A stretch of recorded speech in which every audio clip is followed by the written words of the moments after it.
Hi everyone, I'm Mike, the Heal Your Gut guy. I'm going to show you how to heal your gut 100% naturally without drugs.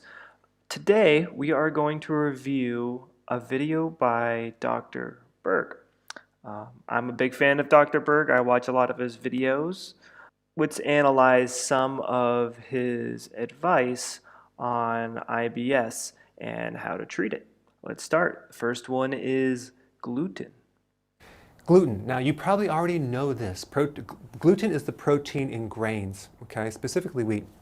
And you probably already gave that up. But if you haven't, if you just cut out gluten, you probably will notice 50% of the symptoms go completely away overnight, okay? But I don't want you to have any grains because it's hard to digest grains. And there's not a lot of nutrition in grains either. So just avoid them all. You probably already did that, but I just want to mention that's the top thing.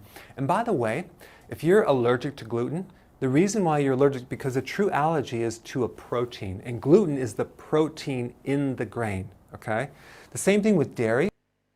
All right, so to talk about number one being gluten, there's a few things that I want to address with this statement.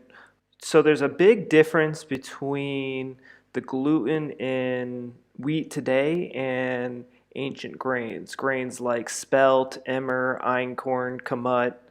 There's a few other, farro is another one. There's a bunch of other ones. There's more gluten. The gluten is less water soluble. The gluten is much harder to digest, and they hybridized bread, GMO. I don't know what they did to create modern day wheat, but they made it this way to make it more elastic so that you can have prettier loaves of bread. So if you're reacting to wheat, and I have a hard time with wheat, but if you sourdough the wheat, that will help you out a lot. But for a lot of people, that isn't enough. They need to go ancient grains and sourdough those ancient grains.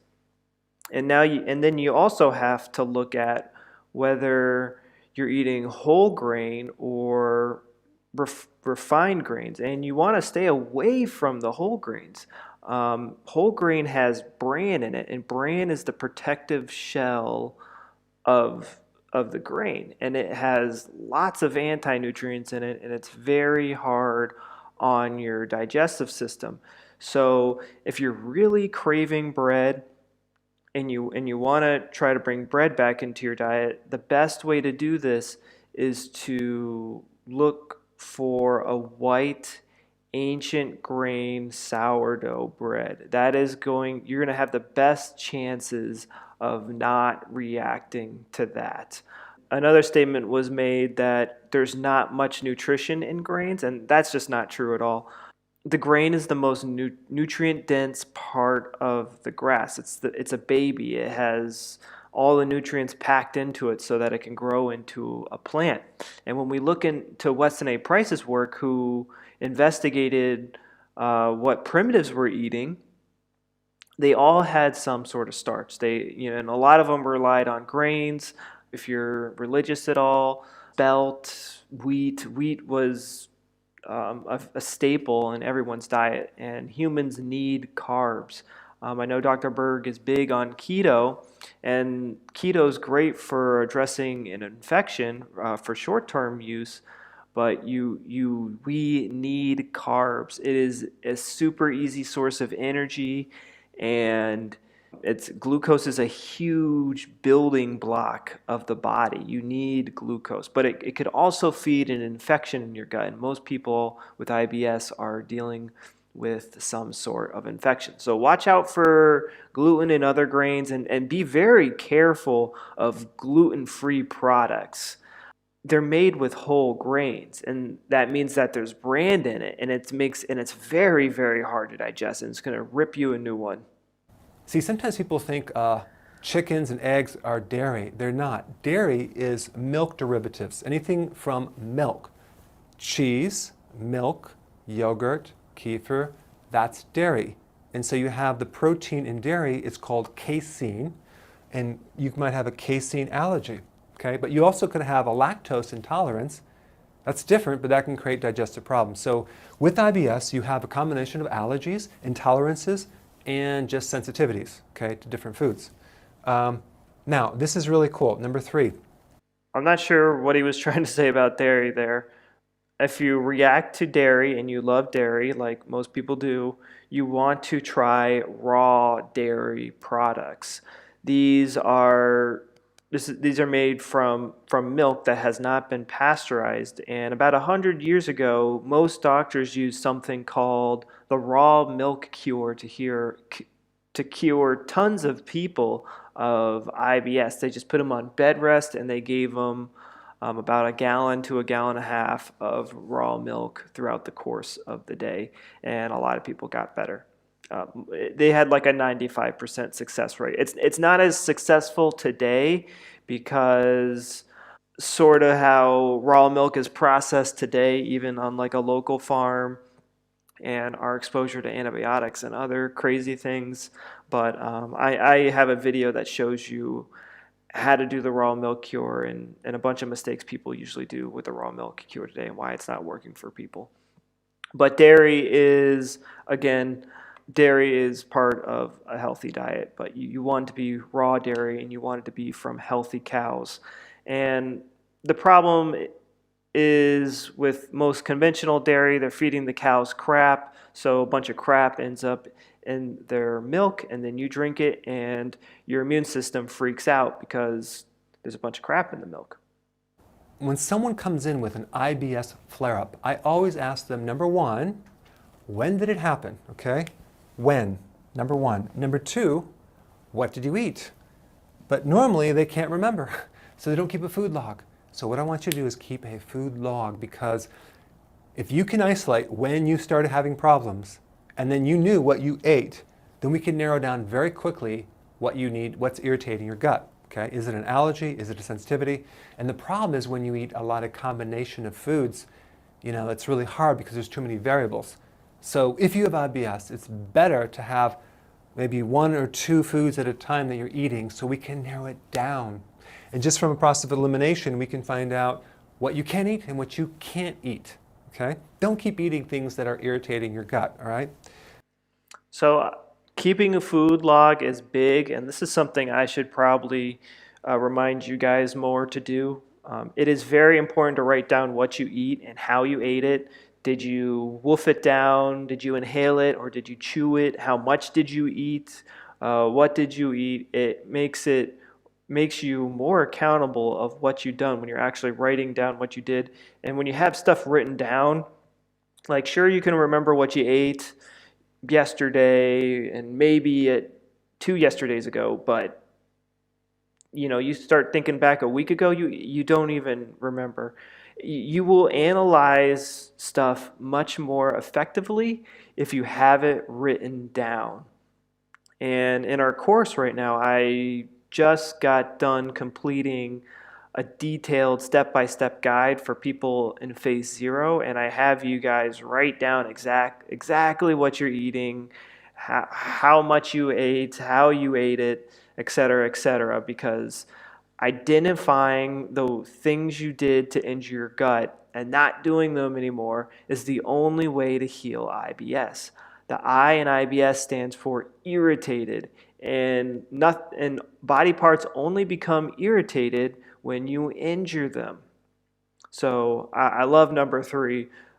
Keep a food log, track what, when, how you ate it, whether you walked around afterwards or sat down for 5 hours straight. There's looking at the variables and trying to understand which ones hurt you.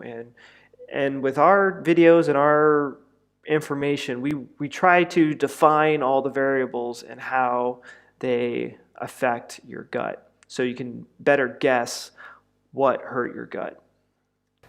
So when did it start? What did you eat? Keep a log, very important.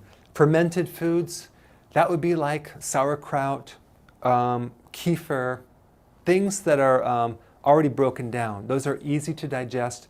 Very smart to start eating these foods if you have IBS because it helps heal the area. There's other products that you can take too, like glutamine, and even cabbage juice is good, but that will actually help. Like fermented cabbage juice is even better, but that will actually help the IBS. Now, the last thing I want to talk about is acid stomach. Now, if you're consuming So I like what he says about fermented foods. Fermented foods are saving your injured gut from having to do extra digestion. So, for example, say if you have a broken leg, you can't exactly walk on that. And right now you have a broken gut, so it can't operate at full power. It needs um, help. And so, you can't use crutches with the stomach, but your equivalent is fermenting your food so your gut doesn't have to do that digestion. And also, fermentation does all sorts of things, like um, in dairy products, it increases the probiotic count in wheat products, and it deactivates plant toxins. It's in. He was also talking about sauerkraut. I still think sauerkraut's pretty hard to digest, but if you do stewed sauerkraut, you take sauerkraut and then you cook it in meat stock. It's delicious. It actually tastes good, and it goes down very easy. So fermented foods are a great thing to start trying when you have IBS. An allergy. The purpose of the stomach is to break down proteins, including things that you're allergic to, which are proteins, okay?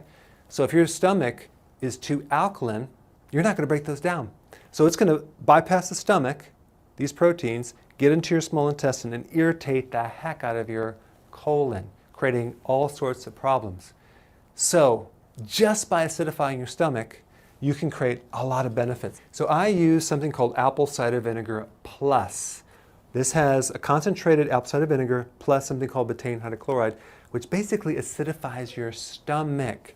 And what happens is that if your stomach is acid, you will be able to break down things that you're allergic to at the stomach level and not let them invade the rest of the intestinal tract where they're irritating the heck out of your intestines. There's a huge connection between your pH, especially of the stomach, and allergies, okay? People develop allergies in general, I'm talking about food allergies and environmental, when they have an alkaline system, an over-alkaline system. Okay, you maybe have heard the opposite, but it's not true. It's an alkaline system. So if you were just to acidify the system, you would probably get rid of more allergies, okay? So it starts with the stomach. Stomach is the most important one to acidify. So getting that stomach, help break things down, less irritation in the gut. All right? Hope that helped. So I like that he actually says this about acidifying your stomach, because there's a big movement in the holistic health community that you need to be more alkaline. Oh, and it's really dumb. It's really dumb, and it's really dangerous, and it's hurting a lot of people, and it needs to die. Uh, Things like Candida, E. coli, and all these H. pylori and stuff like that, they only become pathogenic in an alkaline environment. Dr. Berg is completely right. You need to make your stomach acidic to break down your foods. And another tip for helping your stomach break down food is to eat less. It needs to mix that acidity into your food, and most of us are eating so much food during our meals, our stomach can't contract and mix the digestive juices together. And I think his supplement's pretty cool because you don't really see that many acid supplements with natural